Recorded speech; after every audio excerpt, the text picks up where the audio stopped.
Good evening, you're watching Estuary News, I'm Hugh Richards. In the headlines tonight, a possible investigation into Northern Rail's timetable changes, concern for a missing man from Grimsby, and the ex-Chancellor of the Exchequer sings the praises of Hull and the Humber. And later in tonight's programme, Nathan Taylor reveals a coastal carnival in Cleethorpes, and before that, Councillor John Briggs on his appointment as Mayor of North Lincolnshire.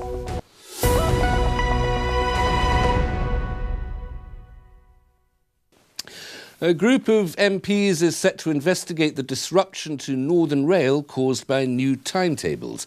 The new timetables were introduced last month and resulted in significant disruption to passengers. The changes have caused 165 daily trains to be cancelled until the end of July, removing 6% of Northern's operational services. 2,200 services were cancelled in the last 2 weeks. From today, an interim timetable has been published to cope with the situation. Services in North Lincolnshire, North East Lincolnshire and the East Riding of Yorkshire are affected. In a statement, Northern Rail says that the reason for the disruption was the quicker than usual turnaround time required in getting the new timetable arranged, the training of train drivers and delayed electrification programmes. Northern Rail's Managing Director, David Brown, has apologised for what he calls the very poor start to the new timetables. The Prime Minister's official spokesman has called the situation totally unacceptable, and the Transport Select Committee will decide if a full inquiry is needed. Hull-based food producer Aunt Bessie's is being sold to Birdseye owner Nomad Foods. The deal is said to be worth £210 million. Aunt Bessie's is based in Freightliner Road in Hull and employs around 400 people. The company began making frozen Yorkshire puddings in 1974 when it operated under the name Triton Foods. The Aunt Bessie's brand was launched in 1995 and now produces 20 million Yorkshire puddings in Hull every week. A Grimsby man has been charged with attempted murder. Andrew Mays, 36, of no fixed address, is also charged with possession of a knife in a public place. The incident happened in the car park of Asda in Grimsby on Friday the 1st of June. Mr Mays was committed for trial by Hull Crown Court at Grimsby Magistrates Court today. On tonight's Hot Topic, I'll be speaking to Margaret Pinder, former Mayor of Beverley and currently working with the CBI. Margaret is also a double bassist who performs with the Hull Philharmonic Orchestra. I asked her if she thought it was important for Hull to keep the momentum of culture going. I think they are. I mean, we've seen benefits with our concert audience numbers, and there's been quite a few good festivals. There was a new festival in Beverley. I think it's important to keep the momentum going, though. I think keeping the volunteers working, I think they're called Absolutely Cultural now, which I think is quite terrific. So I think it's a case of keeping that momentum going. Of course, for the Ferrens Art Gallery is up for Museum of the Year, and that's really exciting because they've very well deserved. A junior Brexit Department minister claims that Grimsby will benefit from a post-EU environment. Suella Braverman MP visited Grimsby last Friday when she opened ABP's new Marine Control Centre. Ms Braverman says the government is working towards a post-Brexit agreement, in her words, led by our fishermen that works for our fishermen. She went on to say that in this part of the world we have a strong and traditional fishing industry. She said, I think fishing stands to gain when we leave the European Union because we'll have a chance to leave the common fishing policy, which has had a harmful effect on fishing. The Hull and the Humber region must be at the heart of the Northern powerhouse if it's to succeed. That's according to former Chancellor of the Exchequer, George Osborne. In an article published today as part of Humber Business Week, Mr Osborne wrote of how Hull's port is crucial to the local economy and how the North East is forging a new path in renewable energy. He also described how local businesses should be employing young, local people and the Northern Powerhouse Rail project's importance, a project aimed at linking Hull and Liverpool by high-street trains. Mr Osborne claims the project would reinvigorate communities, slash journey times and increase capacity. Two new murals commemorating the triple trawler tragedy of 1968 have been unveiled in East Hull. Hull-born artist Louise Doughton was commissioned to produce the work, which is displayed at the Bespoke Community Garden in Bransholme. The murals depict both the lost trawler Ross Cleveland and the four headscarf revolutionaries who successfully campaigned for safety improvements in the fishing industry. Councillor Anita Harrison was at the unveiling. She explains the idea behind the installation. Basically, it's about letting people know that about Estuary Road, you know, what went on with the headscarf revolutionaries. A lot of Estuary Road people came up to Bransholme when there was clearing the slums. When we did that, people started getting together as a community and just wanted to relive the days, you know, especially the elderly. You know, what was trying to do with the elderly is they can come here and sit down and have a cup of tea, look at the photos and the pictures and just say, remember, you know, with communities, they say there's no community, there's no role models, we haven't got an history, but we have. You know, Bransholme is a young estate, but we've got such a rich history with Estuary Road up here, the monks, you know, it has to be told. I did the one with the stormy sea first, and that came quite naturally. I just wanted that drama of how bad it would actually be to be on an unsafe ship in those conditions, and the Ross Cleveland, which is the trawler I depicted, actually went down. So it's to remember that was full of Bransholme boys on that ship. Yeah, I definitely found out a lot more as I was doing the research. I did know a fair bit. We had a bit about it in school, and yeah, it's been coming up more and more. It's more in people's consciousness now. Come here, pick some strawberries, look at the pictures, and realise actually, you know, there's a history and a heritage to this place, and the people are wonderful. They come together and make things happen, and achieve, you know, things that people who maybe haven't been to Bransholme wouldn't realise this goes on. They might think it's a big housing estate, they might associate it with crime or negative things, but actually there's really positive things happening here, and it's got an ancient history. People might not realise, you know, that the monk in the corner there, the abbot from the Moor Abbey in the Middle Ages, they dug out all the canals and the River Hull. Otherwise, this would have just been a large swamp. You wouldn't be able to build anything here. But they dug out the drains, and the course of the River Hull is where they dug it. So there's all these things you find out. There used to be an RAF balloon station where the shopping centre is. So this is the kind of thing that, you know, it's really great for the kids to learn about this and understand the roots and history, and you know, and then enjoy being from here. Be proud of it. Now, I'm joined by Councillor John Briggs, who has just recently become Mayor of North Lincolnshire, I should say. Old habits die hard there, John. I do apologise. No, I was going to add an extra cardinal point there by accident. North Lincolnshire. Yes. Anyway, congratulations. I can't resist paraphrasing Rousseau. Mayors are born free, but everywhere we find them in chains. That's a particularly beautiful one you're wearing there. Well, that's very kind of you, Hugh. And first of all, can I thank you so much for inviting me here tonight. I didn't realise you got so much attention by just putting something around your neck. Oh, I think there's not a lot of fellas can carry that off. That's very fine stuff. That's very kind of you. And that's as old, presumably, as the county of North Lincolnshire. It is, yes. And this is my 20th year as a councillor, and obviously it's such a privilege to be now mayor of it. And what are your duties as mayor? What's your job? Well, we're ambassadors. I mean, my mayoress and myself, we're ambassadors for North Lincolnshire, and the idea behind that is to promote both with our neighbours and elsewhere in the country what a great place the county is that we actually serve. Having said that, there are other aspects which we're also involved in, and that's about the local communities as well, and going round and, if you like, trying to encourage people and for what the works they're doing, whether it's a charitable work or whether it's a new build and opening and cutting ribbons is absolutely brilliant. When you also have a sort of constitutional role, as it were, as the first citizen of the county of North Lincolnshire and as chairman, sort of presiding over North Lincolnshire Council. That's right. I mean, I do chair the meetings of all the councillors, and that's a very interesting and, if you like, rewarding experience, and I thoroughly look forward to that and enjoy doing it. Do you have to be a little bit of a schoolmaster sometimes and exert some discipline over the naughty boys and girls? I think you've got to understand that there are adults actually talking in conversation about issues which are really pertinent to everybody within the county. Having said that, on occasion some people do need to be drawn back into line, and I don't hesitate in trying to do that. Not because you're wanting to be a schoolmaster type approach, it's really down because you want to actually get the business done, because what we're there for is the outputs for the people we represent and serve.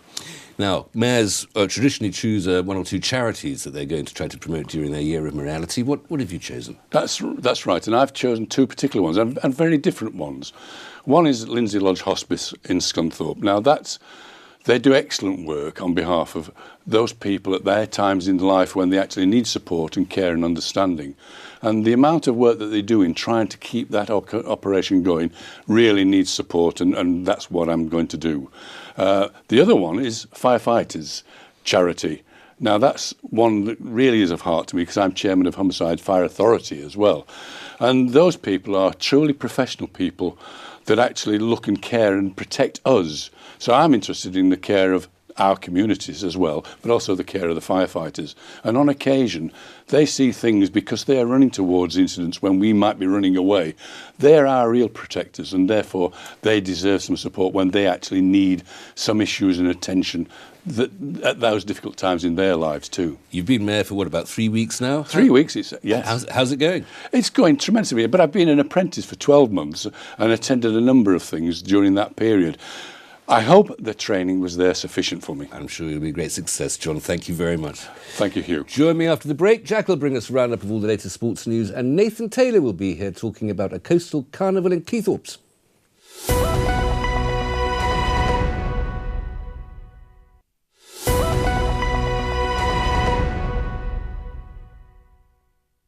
Welcome back. You're watching Estuary News. Still to come tonight, Jack brings us a roundup of all the latest sports news, and Nathan Taylor tells us about a carnival party in Cleethorpes.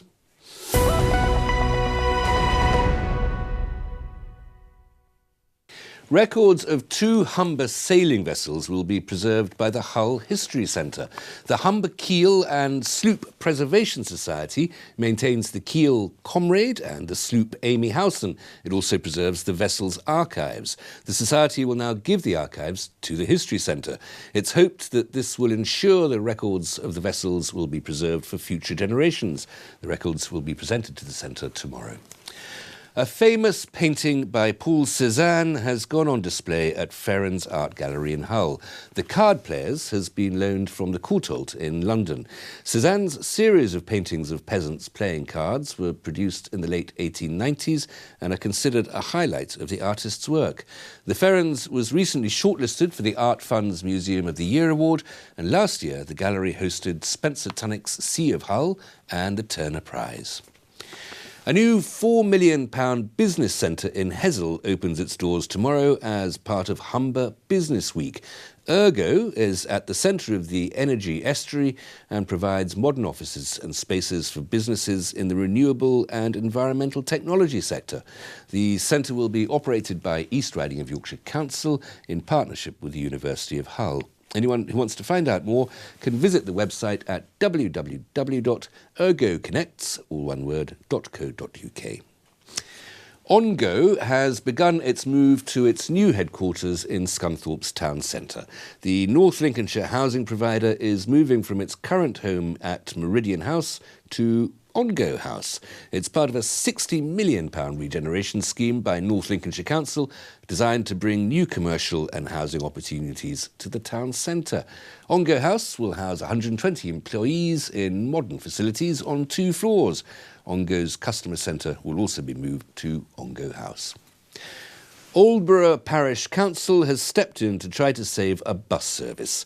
The East Yorkshire Motor Services ceased running its 2:20 service from Aldborough to Hull last month, saying it wasn't profitable.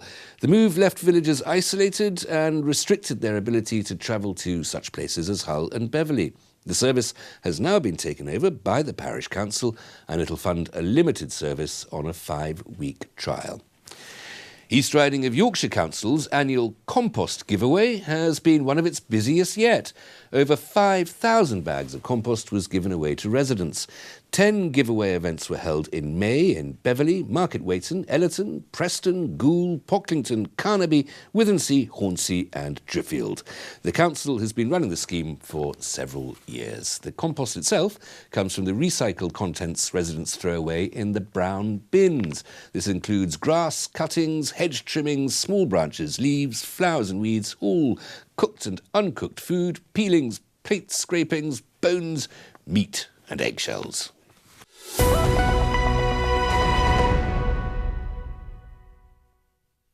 All of which sounds very appetising. Coastal Carnival is coming to Cleethorpes, and I'm joined now by Nathan Taylor to tell me more. Nathan, thank you very much for coming. Thank you for having me. Now, what's going on in Cleethorpes this summer, and when is it happening? So, what people got to look forward to this summer? 24th of August, we're throwing the doors open at Cleethorpes Meridian Showground, and it's going to be the Coastal Carnival Party, and that's going to start at 3 p.m. on the Friday the 24th. The aim being is that we want to resurrect the Cleethorpes Carnival Parade. And by doing the Carnival Party this year, we're going to hopefully rebrand, re-image the parade so people will have a taste of what's going to be available for next year when the parade will go ahead and we're going to be organising it. So there'll be that's the Carnival Party that afternoon. Yep. And then? And then, followed on for the weekend, the 25th and 26th of August is Cleethorpes Coastal Family Festival. That is a payable event, and we've got a top-level tribute bands, we've got free foam party, we've got free bouncy castles, free face painters, we've got free photo booths, and a free craft tent for the kids. We've got a wide selection of street food vendors come in, we've got a fun fair, we've got a wide range of drinks available as well. And the idea is that the profits from that weekend will be ring-fenced and put towards the next year's Carnival Parade. So the Friday event is free, you pay to get in at the weekend, and that's where's the 2 days of the weekend, where's that happening? And that's at the same place, at Cleethorpes Meridian Showground. And tickets are available at www.discovermoreonline.co.uk. Both the tickets for the free event on the Friday and for the payable on the Saturday and Sunday. And you've already organised the weather? Yes, I've put a request in for the weather, yes, yeah. Now, you mentioned the parade. We haven't had a parade in Cleethorpes for, a couple of years now? Yeah, this will be the second year. Now, the parade had become a massive, great tradition, gathering thousands, tens of thousands of people. Yeah. What happened? Well, at its peak, I think it touched nearly 40,000 people. I think there was a number of things, and it's of no fault of any particular body, any particular person. It's just finances, funding, organisation, the stresses and strains of organising things. We've got a great team behind us. We're quite tenacious and quite innovative in what we want to do.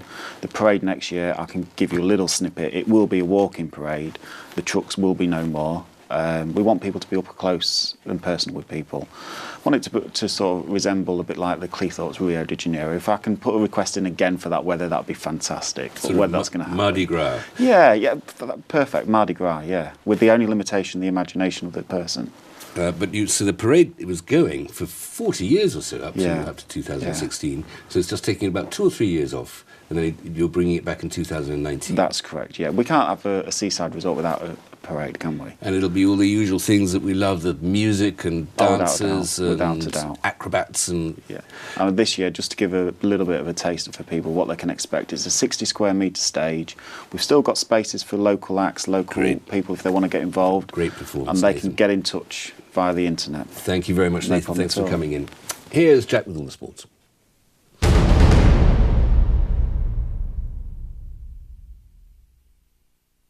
Hull FC's defence of the Rugby League Challenge Cup is over. The Black and Whites lost 25-22 to St Helens in an action-packed quarter-final yesterday afternoon. Albert Kelly and Chris Green ran over first-half tries for Lee Radford's side at the Totally Wicked Stadium. Hull had both Danny Houghton and Danny Washbrook sin-binned within 2 minutes of each other as they trailed 23-12 at the break. Second-half tries from Scott Taylor and Hakim Maludi set up a tense finale, but the host held on to knock the holders out.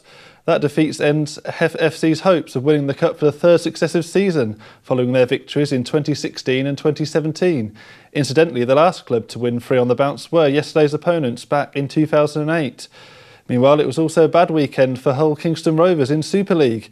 The Robins were thrashed by Castleford Tigers, who won 42-14 at Cacombe Craven Park on Friday night. Tim Sheen's side were blown away by Cass, who led 28-4 at half-time. Ryan Shaw and Chris Clarkson scored consolation tries for Rovers as Castleford won the inaugural Roger Millward Trophy. That result means KR stay second bottom of the Super League table with just 4 wins from their 12 matches so far. On to football now, and Hull City striker Abel Hernandez is set to leave the club this summer. The Tigers confirmed today that the Uruguayan international has rejected a new contract with the club and will move on to pastures new. The 27-year-old arrived as City's club record signing when he joined from Italian side Palermo in 2014. He went on to score 39 goals in 110 games, including 22 strikes in the 2015-16 promotion-winning season under Steve Bruce. A club statement pointed out that the contract offer made to Hernandez exceeded what the club would normally offer at Championship level. However, it added that all at the club wish him well for the future. And finally, in cricket, Cleethorpes lost to Sheffield Collegiate in a rain-affected fixture at Chichester Road on Saturday. Batting first, the Sheffield side hit 188 for 3 with Billy Root, brother of England captain Joe, making 89 and former Yorkshire player Simon Guy made 50.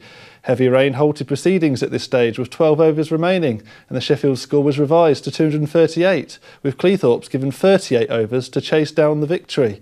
They made a great start in reply, though, with an opening partnership of 121. Zimbabwe international Vusi Sibanda set the Meggies on their way as he hit 69 runs from just 74 balls, which included 7 fours and a 6. His efforts were matched by his opening partner Bill Kirby, who struck a quick-fire 50 from 59 balls as the hosts went ahead of the run rate.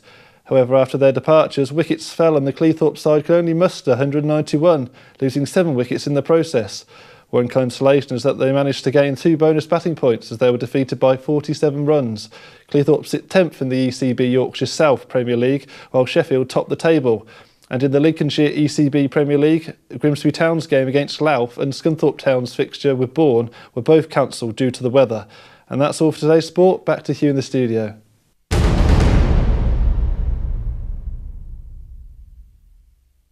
Thank you very much, Jack. That's it for tonight, I'm afraid. If you have a news story for us or anything that you'd like to say to us, then Facebook and Twitter are available. Email news@estuary.tv or phone Grimsby 0147231 5553 as displayed at the bottom of the screen. Or you can write to us at Estuary TV, Nuns Corner, Laceby Road, Grimsby, North East Lincolnshire, DN34 5BQ. Until tomorrow, from all of us here on the team, good evening.